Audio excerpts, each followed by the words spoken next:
फर्ज करिए किसी भी कारण की वजह से आपके पास 2 दिनों के लिए ना व्हाट्सएप है, ना इंस्टाग्राम है, ना फेसबुक है, ना गूगल है, ना यूट्यूब है। कैसा लगेगा? मैं मजाक नहीं कर रहा। मैं एक आर्टिकल पढ़ रहा था जो कि लिखा है माइकल पेट्रस ने। उन्होंने अपना ओपिनियन दिया है इन टेक जायंट्स के फ्यूचर को लेके। वो कह रहे हैं कि वो गूगल एड्स पे अपने क्लाइंट के लिए काम कर रहे थे और तभी उनके दिमाग में कुछ चीज़ें स्ट्राइक की गूगल एड्स वगैरह को देख के, जिनके बेसिस पे उनका ये कहना है कि हो सकता है आने वाले 10-20 साल में जितने टेक जायंट्स हैं जैसे मेटा, गूगल यानी अल्फ़ाबेट जो कि पेरेंट कंपनी है गूगल की, और अडोबी, इस तरह की कंपनीज एग्जिस्ट ही ना करें। अब क्या फैक्ट्स हैं और उनको किन चीज़ों के बेसिस पे ऐसा लग रहा है, आइए उस पर चर्चा करते हैं। और दोस्तों ये जो पूरे वीडियो में मैं बात करूंगा ये होगा from the point of view of mister Michael पेट्रस। मेरा ओपिनियन क्या है इन सब चीज़ों को लेके, ये वीडियो के अंत में हम डिस्कस करेंगे। तो चलिए शुरू करते हैं आज की वीडियो को।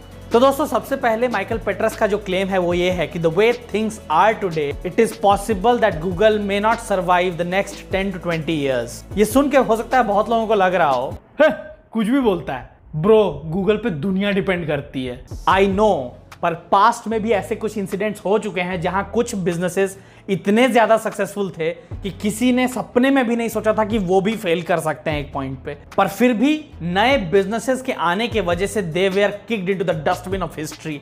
ये एग्जैक्ट उनके लाइंस है। मैं उनका आर्टिकल का लिंक डिस्क्रिप्शन में दे दूंगा, आप जाके पढ़ सकते हैं उसको। साल था दोस्तों 2000 और 2000 में .com बबल बस्ट हुआ था। जब .com बबल बस्ट हुआ उस वक्त सारे सेंटिमेंट्स डाउन थे पूरे दुनिया के, पर नोकिया एक अकेली कंपनी थी जिसके स्टॉक प्राइसेस हाईएस्ट पे चले गए थे उस वक्त। रीजन बीइंग दोस्तों स्टॉक मार्केट चलता है पब्लिक सेंटिमेंट पे, तो लोगों को लग रहा था कि नोकिया ही फ्यूचर है। और उस समय जैसा नोकिया परफॉर्म कर रहा था, लग भी रहा था। नोकिया एक टाइम पे पूरे प्लैनेट पे ऑलमोस्ट हर आदमी ने नोकिया के फोन्स यूज किए हैं कभी ना कभी, खास करके उस जनरेशन के। आज से 22 साल पहले साल 2000 में नोकिया अपने पीक वैल्यूएशन पे था जो कि था $300 बिलियन। उसके बाद थी अमेरिकन ऑनलाइन या AOL, ये कंपनी जिसका वैल्यूएशन था $200 बिलियन। ये एक American web portal online service provider company है, न्यूयॉर्क बेस्ड है। और उसके बाद था याहू जो कि $100 बिलियन के वैल्यूएशन पे था। और जब ये 3 कंपनीज टॉप पे थी तब एक गैरेज में 2 लड़के काम कर रहे थे। वो जो एसोसिएशन था उसका नाम था गूगल। अब लिटरली सोचिए, एक गैरेज है उसमें 2 लड़के मिलकर काम कर रहे हैं कि यार ऐसा काम करते हैं, वैसे करते हैं, ये प्रोजेक्ट बना सकते हैं, अपने अपने प्रोजेक्ट पे काम कर रहे हैं, कुछ क्रिएट करना चाह रहे हैं। वो था गूगल। सुंदर पिचाई भी कहीं पढ़ाई कर रहे होंगे। और ये जो 2 लड़के थे जो गैरेज में बैठ के काम कर रहे थे, एक का नाम था लैरी पेज और एक का नाम था सर्गी ब्रिन। आज के टाइम पे ये दुनिया के मल्टी बिलियनर्स हैं। तो ये दोनों जन गूगल के अंडर काम कर रहे थे। इनको आइडिया आया कि यार याहू इतनी बड़ी कंपनी है, एक काम करते हैं, हमसे अच्छा जो हम क्रिएट करना चाहते हैं या हमारी कंपनी को याहू वाले चला सकते हैं, एक काम करते हैं हम गूगल को सेल कर देते हैं याहू को। ये गए याहू के पास और इन्होंने कहा कि याहू प्लीज़ हमें खरीद लो $1 मिलियन के बदले में, मतलब गूगल ले लो $1 मिलियन दे दो। ये दोस्तों $1 मिलियन जो उन्होंने ऑफर किया ये आज का $1.5 मिलियन है अगर इन्फ्लेशन एडजस्ट करें तो।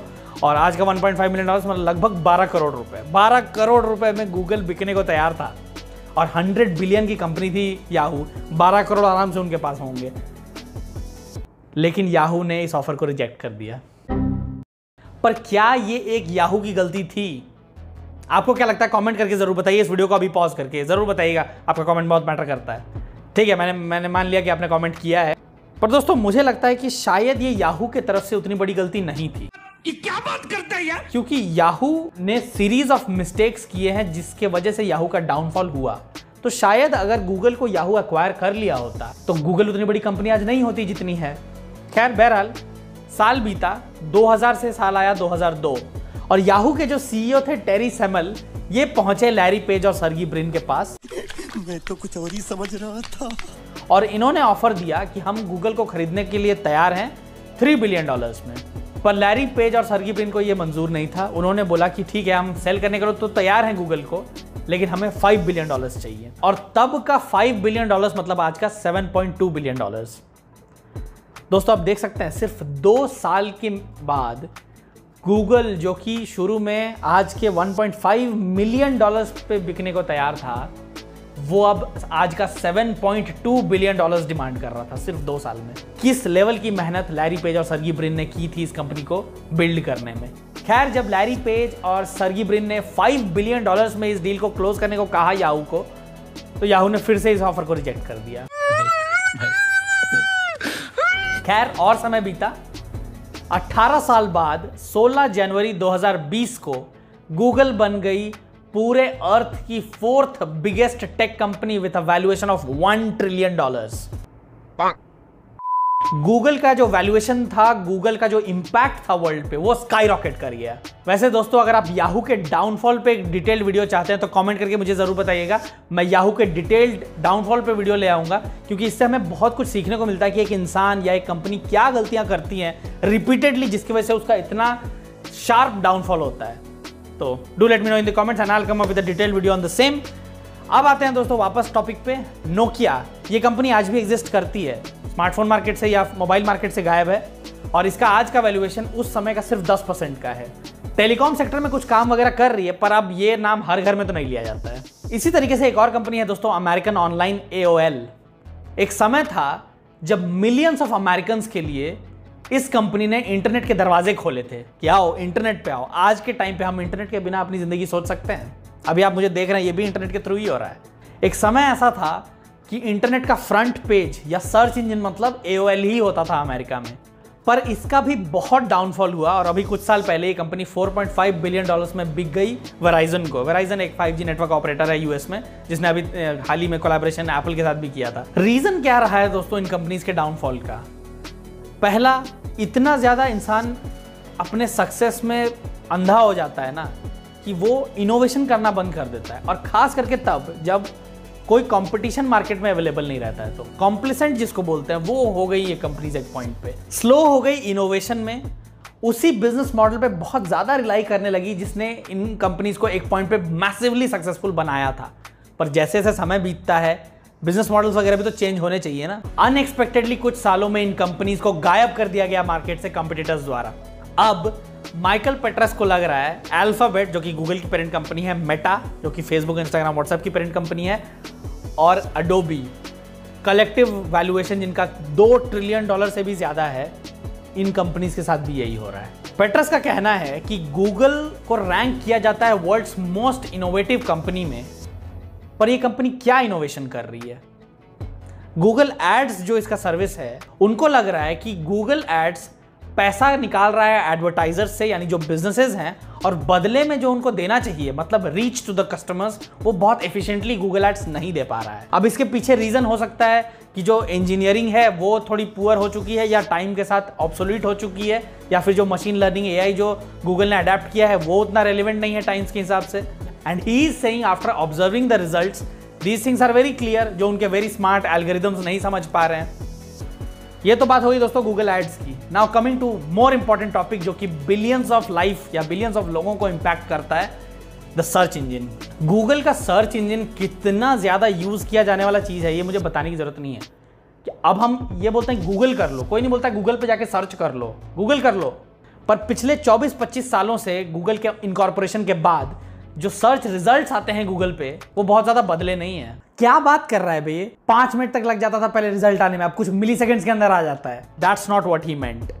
जो सर्च रिजल्ट्स आते हैं उसमें जो भी लिंक्स आते हैं वेबसाइट्स के, वो सपोजिटली आपको सबसे बेस्ट वेबसाइट तक ले जाने चाहिए आपके क्वेरी के हिसाब से, पर उसमें बहुत सारे मिसलीडिंग स्पैम वेबसाइट्स भी ऊपर रैंक कर जाते हैं उनके कंपैरिजन में जो कि जेन्युइन वेबसाइट्स हैं वो नीचे रह जाते हैं। मतलब जो ये मिसलीडिंग वेबसाइट्स बना रहे हैं उनका जो एल्गोरिदम है, उनका जो ओवरऑल AI है, वो ज्यादा स्मार्ट है गूगल के AI या गूगल के एल्गोरिदम से, तभी वो ऊपर रैंक करवा पा रहे हैं खुद को।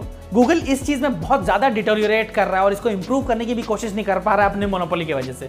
मैं अकेला हूं भाई, सर्च इंजन मतलब गूगल। समरी यही है कि गूगल अपने 20 साल पुराने सर्च रिजल्ट्स पे और तरीकों पे डिपेंडेंट है और इसको इंप्रूव करने पे उनका ध्यान नहीं है उनकी मोनोपोली की वजह से, वो अकेले हैं मार्केट में। फिर बात आती है दोस्तों मेटावर्स की। इन्होंने कहा है मेटाफार्स। फार्स मतलब एब्सर्ड, मतलब अजीबो गरीब। दोस्तों फेसबुक जो है ये, हालांकि ये सोशल मीडिया नेटवर्क में, सोशल मीडिया में पहली कंपनी नहीं थी। ऑर्कुट वगैरह सोशल मीडिया से मतलब फेसबुक से पहले था, लोगों को क्रेज हो रहा था ऑर्कुट वगैरह से।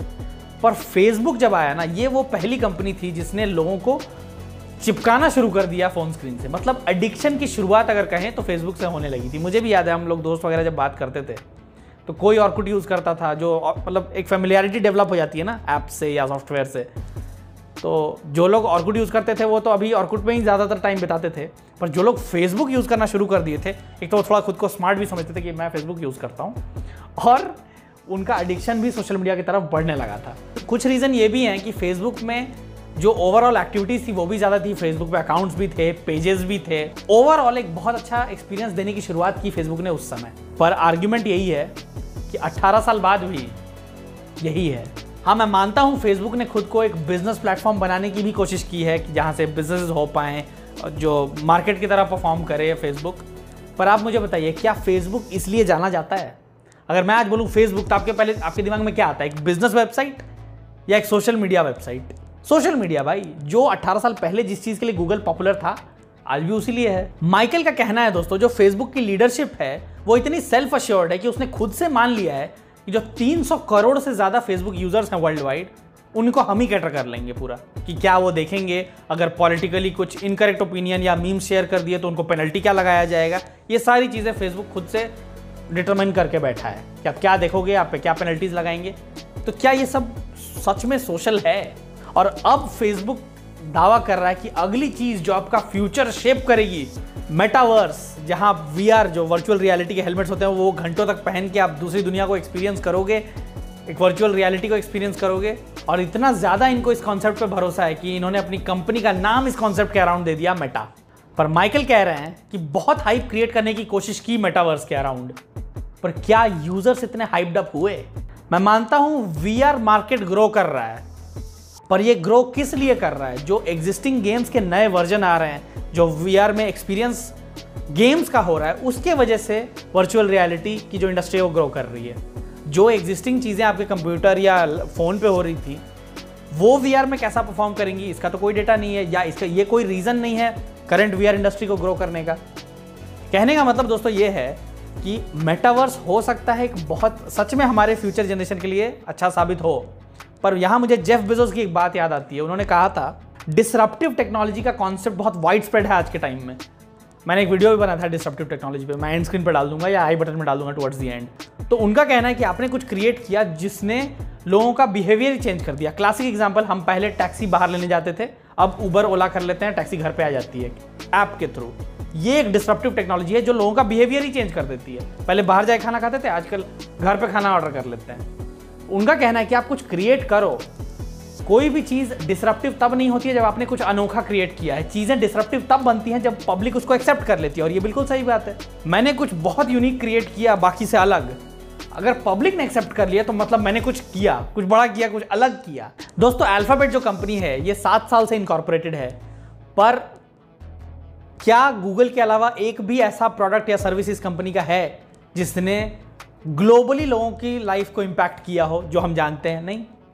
जो भी हम जानते हैं गूगल के थ्रू जानते हैं। गूगल लेंस, गूगल मैप्स, ये सारे गूगल के हैं। अल्फाबेट का क्या है अलग से? No idea. गूगल ज्यादा पॉपुलर है अल्फाबेट से। फिर मेटा जो कंपनी है वर्चुअल रियलिटी के लिए, इसने ऑक्यूलिप्स को एक्वायर कर लिया जो कि ओरिजिनल VR इन्वेंटर्स हैं। तो कंपनी में बहुत ज्यादा इंटरनल डेवलपमेंट हो रहा है। Michael is skeptical about this. Then comes दोस्तों एडोबी। एक टाइम था जब ये एपेक्स मतलब टॉप पे था जिन चीज़ों से रिलेटेड सॉफ्टवेयर एडोबी बनाता है, जैसे इलस्ट्रेटर, फोटोशॉप, प्रीमियर प्रो, ये सारी चीज़ें इसमें अपने डोमेन में टॉप पे था एडोबी। आज भी एक अच्छे लेवल पे है बिल्कुल। माइकल का कहना है कि 20-25 साल बाद भी एडोबी अपने सॉफ्टवेयर जैसे फोटोशॉप या इलस्ट्रेटर, इनमें उन्हीं फंक्शंस पे डिपेंड कर रहा है जो तब के हैं, जिसके वजह से अभी और ज़्यादा प्रॉब्लम हो रहा है। कई बार हैंग करता है, लैग करता है, क्रैश कर जाते हैं सॉफ्टवेयर्स। एडोबी में पाइल्स ऑफ कंप्लेंट फाइल किए हैं यूजर्स ने, जो दिक्कत उनको दिखी है over a period of time, पर उस पर एडोबी का कोई ध्यान नहीं है। क्यों? क्योंकि कहीं ना कहीं एडोबी नहीं, क्या मेनली एडोबी की मोनोपोली आ जाती है जिस डोमेन में वो हैं उससे रिलेटेड। तो कस्टमर फीडबैक पर ध्यान नहीं है उतना। कस्टमर फीडबैक बहुत इंपॉर्टेंट चीज़ होती है किसी कंपनी को ग्रो करने के लिए। माइकल तो इस लेवल तक कह रहे हैं कि Adobe is not driven by engineering milestones anymore, but by financial ones।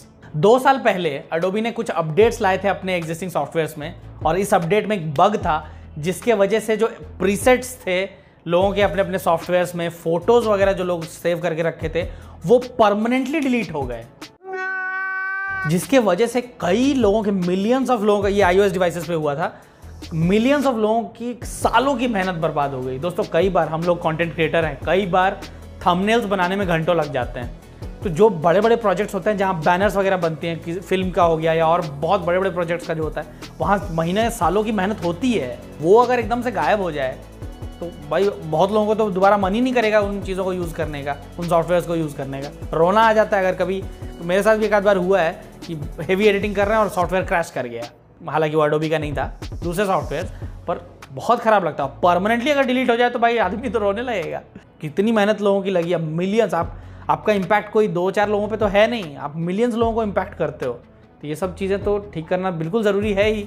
सिर्फ वीडियो एडिटिंग एक डोमेन है जहां अडोबी थोड़ा ध्यान देता है, क्योंकि अडोबी का कंपटीटर है वहाँ पे। फाइनल कट प्रो वगैरह टाइप के सॉफ्टवेयर्स हैं जो कि प्रीमियर प्रो जो अडोबी के है उनको टफ कंपटीशन देते हैं। तो प्रीमियर प्रो में अच्छा अपडेट्स आते रहते हैं, मतलब प्रीमियर प्रो पे ध्यान रहता है इनका।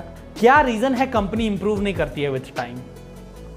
इंप्रूव नहीं करना बहुत चीप है ना, इंप्रूव करना बहुत एक्सपेंसिव है। आपको समय लगाना पड़ेगा, पैसा लगाना पड़ेगा, एफर्ट लगाना पड़ेगा, रिसर्च करना पड़ेगा, मार्केट को क्या चाहिए देखना पड़ेगा। नहीं इंप्रूव करने के लिए कुछ नहीं चाहिए, और ये और ज़्यादा फ्यूल्ड अप हो जाता है ये प्रोसेस की कुछ नहीं करने का जब कोई कॉम्पिटिटर नहीं होता है। पर होता क्या है, जैसा हमने याहू और गूगल के केस में देखा कि कोई कंपनी काम कर रही है, कोई 2 लड़के काम कर रहे हैं गैरेज से, जब उनका समय आएगा तो वो वाइप आउट कर सकते हैं 100 बिलियन से ज़्यादा वैल्यूएशन वाली कंपनीज को। ये ओवरऑल पर्सपेक्टिव है माइकल पेट्रस का। अब मेरा ओपिनियन क्या है दोस्तों इन सिचुएशन पे? माइकल पेट्रस की कुछ बातों से मैं अग्री भी करता हूं, पर मैं थोड़ा स्केप्टिकल मेटावर्स को भी लेके हूं। और उसके अलावा जो फेसबुक वगैरह है वो सब तो ठीक है, पर गूगल सर्च रिजल्ट वाली भी जो बात कही वो भी सही है। मिसलीडिंग वेबसाइट्स कई बार आ जाते हैं। पर दोस्तों जहां तक बात है यूट्यूब की ना, यूट्यूब भी एक गूगल का ही प्रोडक्ट है। यूट्यूब पे मैं ये नहीं मानता कि यूट्यूब पे काम नहीं होता या YouTube को इम्प्रूव नहीं किया जाता है, क्योंकि मैं कंटेंट क्रिएटर हूँ, YouTube पे मैं कंटेंट पोस्ट करता हूँ। मैंने एक टाइम पे बहुत कंटेंट कंज्यूम किया है, तभी सोचा कि कंटेंट क्रिएट करते हैं। मैंने देखा है over a period of time YouTube बहुत ज़्यादा इंप्रूव किया है खुद को। YouTube एक फ्री वीडियो स्ट्रीमिंग प्लेटफॉर्म है, पर ओवरऑल एक्सपीरियंस और इंप्रूवमेंट के मामले में it's far better than many of the paid video streaming platforms. There is no doubt about that, no second thought about that. तो आज का YouTube और 10 साल पहले का YouTube में ज़मीन आसमान का फ़र्क है, मतलब सिमिलैरिटीज़ ही बहुत कम होंगी, मुझे तो ऐसा लगता है। तो YouTube पे मैं ये इस बात को नहीं मानूंगा, हालांकि उन्होंने YouTube पे कुछ नहीं कहा है। तो ये था दोस्तों मेरा ओपिनियन। आपको क्या लगता है इस पूरे सिचुएशन पे? कमेंट करके मुझे ज़रूर बताइएगा। उसके अलावा दोस्तों मेरे सारे सोशल मीडिया हैंडल्स के लिंक आपको डिस्क्रिप्शन में मिल जाएंगे। इसके अलावा दोस्तों अगर आप डिसरप्टिव टेक्नोलॉजी पे वीडियो देखना चाहते हैं तो फिर आप लेफ्ट वाले वीडियो पे क्लिक करके देख सकते हैं, और राइट वाले वीडियो पे आप क्लिक करके हाइपरलूप का वीडियो देख सकते हैं, जो कि इलॉन मस्क का एक बहुत फेमस टेक्नोलॉजी है आज के टाइम का। मैं मिलता हूं दोस्तों आपसे अगले वीडियो में। Thank you so much for watching.